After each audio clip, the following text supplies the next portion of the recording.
Hey everyone, what's going on? Joey here, and currently we're in Cape May, New Jersey because during the course of the pandemic, many cities in the state of New Jersey were allowed to do something that you normally can't do, and that is open up dining areas outside of your business. In Wildwood, they closed sections of Pacific Avenue, and here in Cape May, they closed sections of this street right here.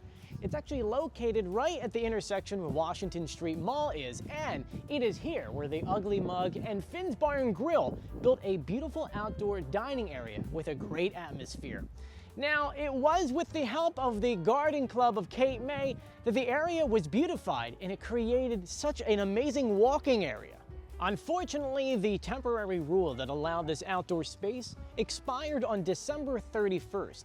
But some businesses and visitors want to bring it back full time.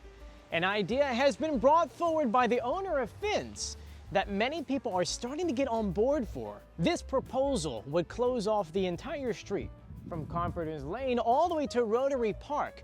They would go ahead and brick the entire street and add in so many amazing features, including a bike lane, which would sit about here with a fountain in the middle, a bunch of gardens, benches, and of course, a dining area. Now let's take a look at the mock-up for this brand new walkway. You can see here the street is closed off with a fountain in the middle. You can see dining areas in front of Finn's and in front of the Ugly Mug. You can see lights, trees, and on the left-hand side there would be a bike lane.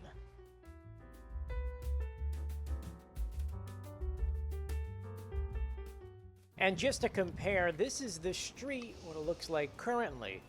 You can kind of see how wide the road is, and so that bike path, the dining area, and the walkway would fit in this area. And in this video, you can see the bike lane going down the middle, which is separated by trees, shrubs, and benches, plus that beautiful fountain.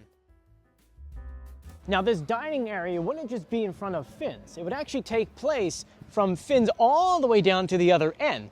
There, they're proposing to put benches and tables so that if you purchase something from a different restaurant, you can go ahead and sit down and eat it down there. And this is what that area would look like. Regular umbrellas. You wouldn't have the fountain or the trees separating where the bike lane is. It'd kind of be more of an open space concept where they could move things out and use this area for many different things. For now, this is just an idea, but maybe down the line, it could become reality. Now, is this something that you want to see and be on board for? Let us know in the comments section. And I want to thank you for joining me. If you haven't done so yet, please subscribe, turn on notifications, and give this video a thumbs up. And a special thank you out to our Patreons on patreon.com. You too can support this channel and have your name at the end of the video. All you have to do is click the links in the description below. Anyway, I'm Joey, and as always, I'll see you on the beach, which is that way, so I'll see you later. Bye.